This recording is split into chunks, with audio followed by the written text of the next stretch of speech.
Hello,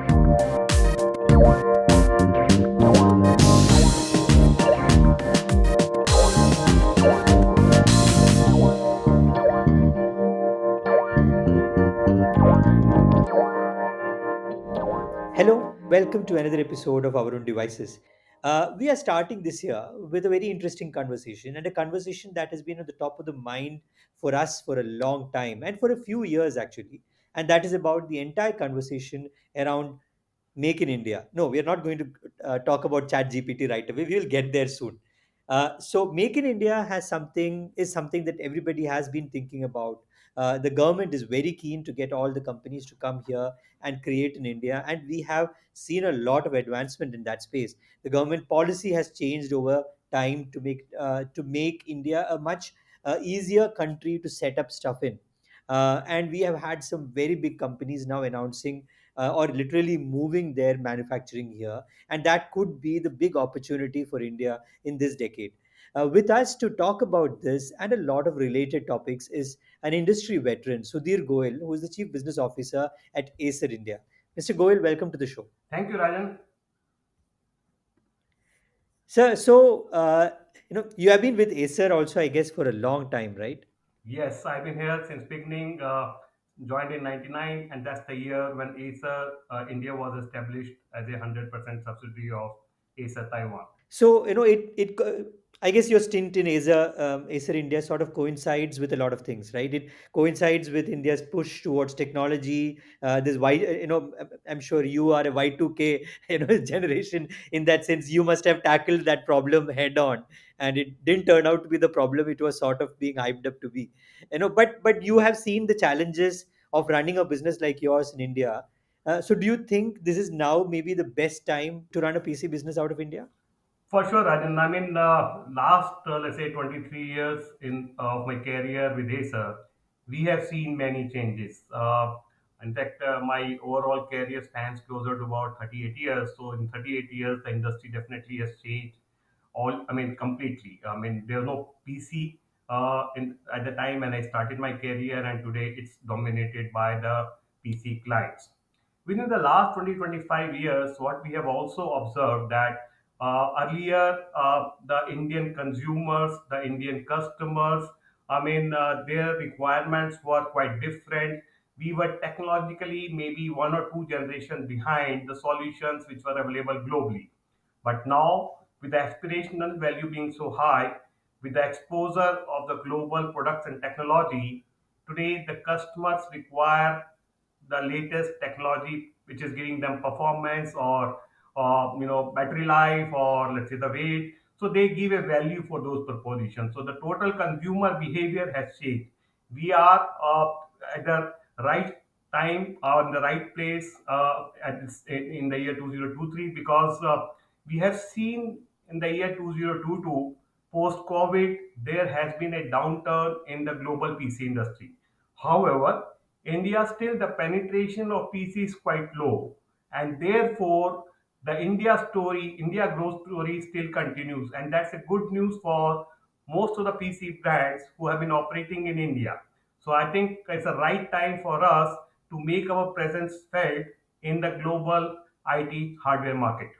So, sir, if I can ask you specifically about what Acer is doing in India, and again, your company has been here for more than 2 decades. You have seen the highs and lows of this market. So exactly what are you doing in India? Where do you see the opportunity is in manufacturing India? What kind of products? I'm sure not all your SKUs are made here. So how do you make that differentiation?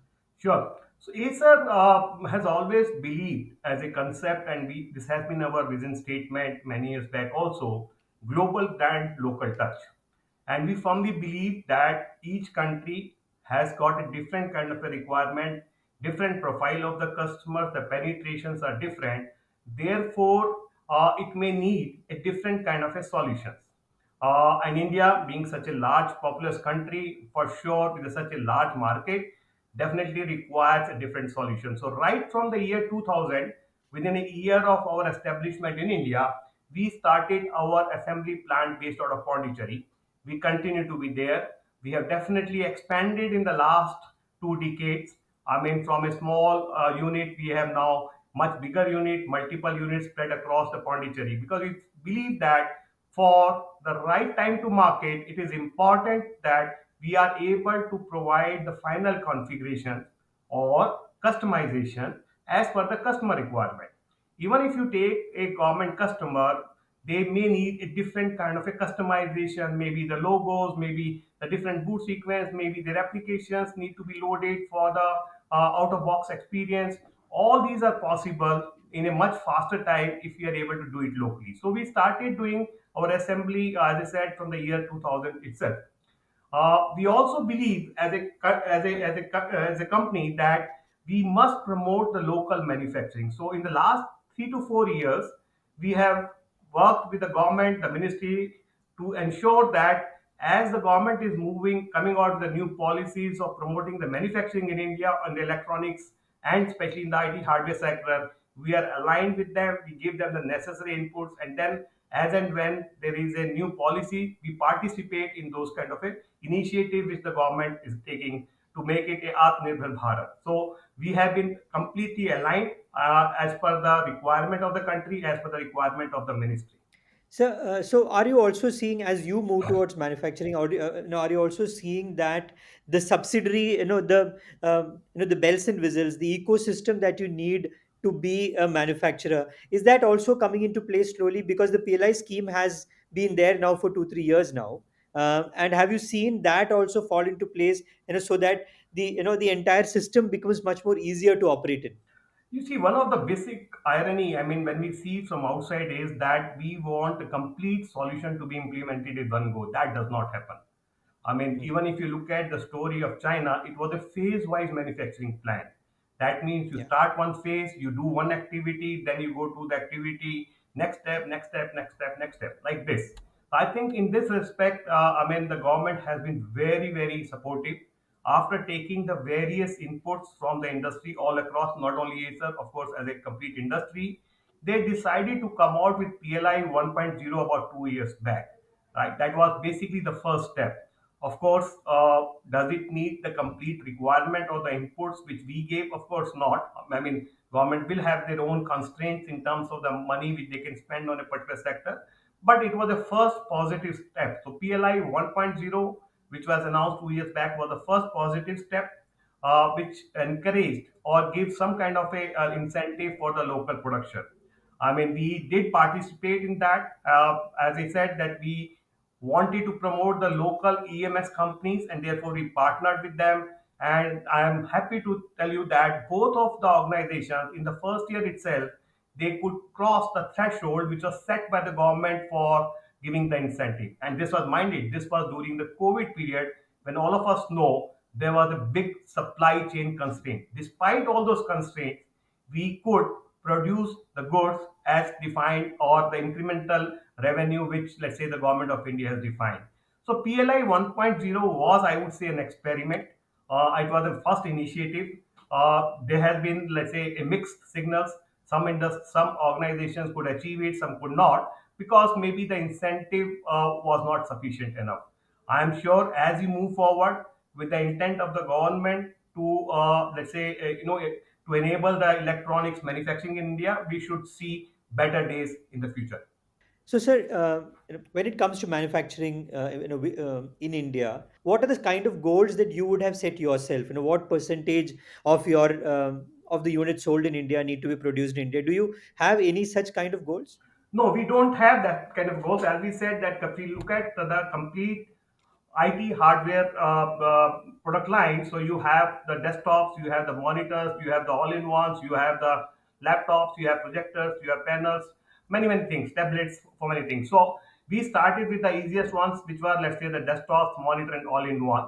And definitely today, I can proudly say that we are producing almost all kind of SKUs, if not 100%, closer to about 80% of SKUs in this product category, with the value addition norms as defined by the government of more than 50%. So from 0% or 20%, we have migrated to 50% already. And as we move forward, I'm sure as the ecosystem starts developing around it, there will be many more.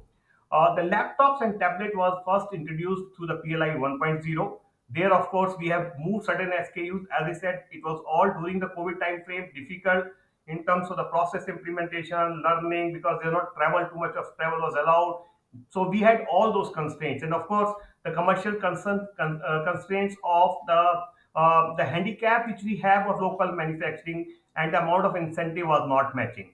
So as I said, that the first step has been done, and as now we are waiting for the government to come out with the second version of the PLI.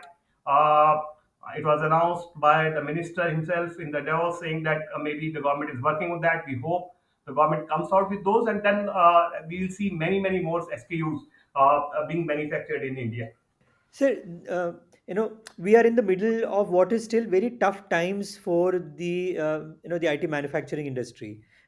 So, is this actually an opportunity or a challenge for India to, look at, bringing manufacturing, into the country? Is this the right time, or do you think these are challenging times because, you have supply shortages across the world still? I'm hearing that, some things are opening up. It's getting a little bit better. Maybe the outlook is better, but is that actually an opportunity for India, or is it actually more challenging to be doing this at this time? See, every challenge is an opportunity, right? So we think that if it is the right time. During the COVID, the world has seen that dependency on a one particular geography for the supply chain is suicidal. So, first of all, for the global suppliers, the global brands, it's an eye opener that they should not be over depending on one particular geographical terrain. So Mhm. that's definitely, I mean, a positive side of COVID. I mean, unfortunate COVID pandemic, but it has been a positive side. So it has been established that now it's a question of many countries would be fighting for that space. So it's not that India alone will be working on that. There are many countries who are going to do it. We have to do our own fight. The advantage which India possesses is phenomenal. We have first of all domestically a large market. That means the domestic consumption itself is very large, which of course has an influence on the decision making by any organization when they're making the investment plan. The second thing is, I think for the last many years, at least last 8 to 9 years, there has been a stable policy regime. Because that's another worry which most of the industry will have. If there are to and fro, the changes in the policies, they don't know. You look forward to a stable policy regime, stable tax regime, so that you know how what you can do the right calculations in terms of return on investments, etc., etc. So it's a positive sign. I think there is a positive mindset saying that we are into the positive tax, I mean, in a stable tax regime, and therefore it should be easy to invest. The third is, of course, the infrastructure. There has been enhancement in the supply chain, the domestic logistic infrastructure, whether in terms of roads or ports. Therefore, the time to clear, time to transport the goods from one place to another has definitely improved, which has cut down the overall inventory carrying cost, etc., etc.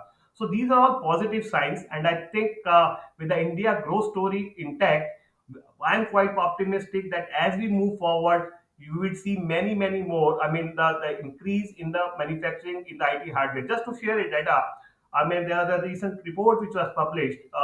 That is from April of 2022 to December 2023. That means only the 9 months of the current financial year.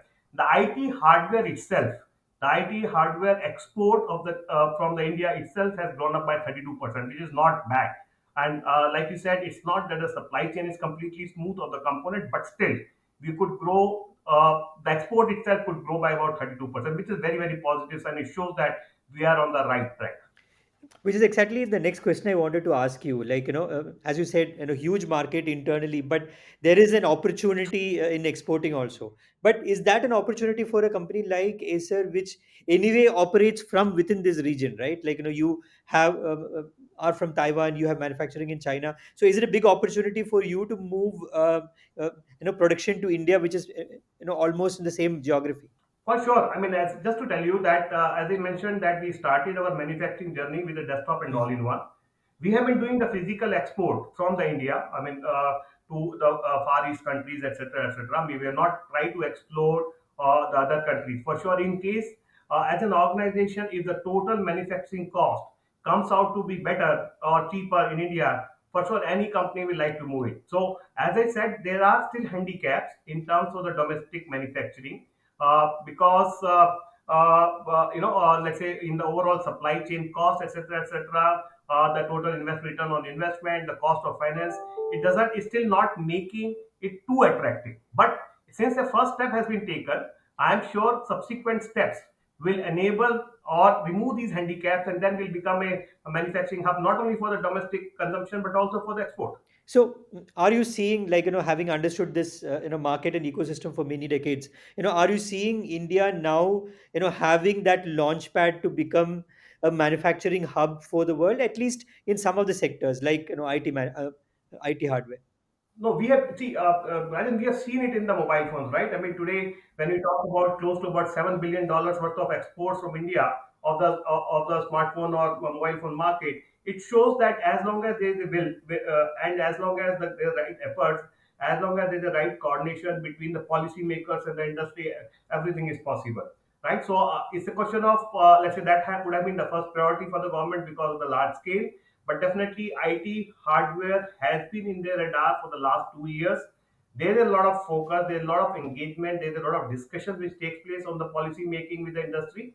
And we are quite optimistic that as we move forward, the next financial year, we have been promised that there will be a next revision of the PLI 2.0, which will enable not only the finished good manufacturing but also give some kind of incentivization to bring the supply chain of the component into India. It's a step-by-step process. You can't achieve everything in a year. We understand that, but we would like to run faster, and we're quite hopeful that with if as and when the government announced the PLI 2.0, it will definitely improvise on the amount of production of the IT hardware which is taking place in India next year. So, sir, if I come back to Acer, how have you structured your manufacturing in India? Is it done, by Acer itself, or do you have a partner which does the manufacturing for you?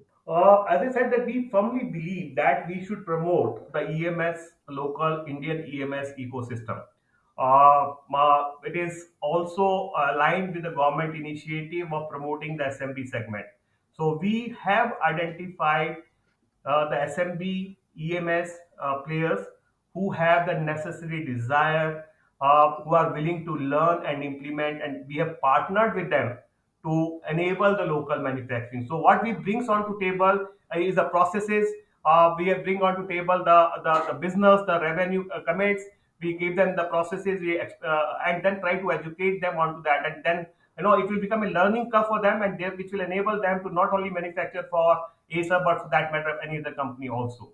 So that has been our strategy, which is primarily to address both in terms of domestic manufacturing as well as promoting the SMB EMS ecosystem. So we have partnered with some of these companies in India.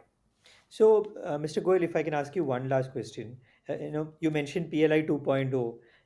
If there are two, three things that you would like to see in that new policy, what would that be? Okay, so the first is, of course, I mean, even the government understands the amount of percentage of handicap which the domestic manufacturing has. While they may have their own constraints, I mean, they will know better. But I'm sure they will enable the percentages which have been shown to them as a handicap. That's number one.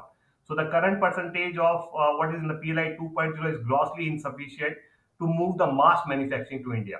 That's number one. Number two, we there has been a discussion, and I think it's going on the right track to see how do you incentivize the component ecosystem. That means there has to be a PLI for component manufacturing, because ultimately it's not an assembly alone which we want to do here. We want to have some of these components step by step to be manufactured in India. It could be done by the global giants, or it could be done with the help of partnership with the local manufacturing. So there should be a PLI for the component. I mean, in principle, there's an agreement with the government or the ministry from the and the industry. The third is, of course, as far as the government procurement is concerned, at least there should be a preference to buy in domestic manufacturing, because that is to provide them the initial cushion to, let's say, of an assured business. So government is still a large buyer of the IT hardware. So maybe a preference to buy the domestic manufactured goods will enable these manufacturing companies to have some initial business, and then they can scale up as they move forward. So my our request is the government to come out with the right policies in these three areas. So, Mr. Goel, thanks for being on the show. I'm sure there's a lot for of understanding that our listeners have, about the PLI scheme and about the Atmanirbhar Bharat concept that the government of India is pushing in a big way. Thanks for being on the show. Thank you, Rajan. Thanks a lot. So, you were listening to Sudhir Goel of Acer India. We'll be back again next week with another guest, another topic, and lot more learning. Till then, we are everywhere you listen to your podcast.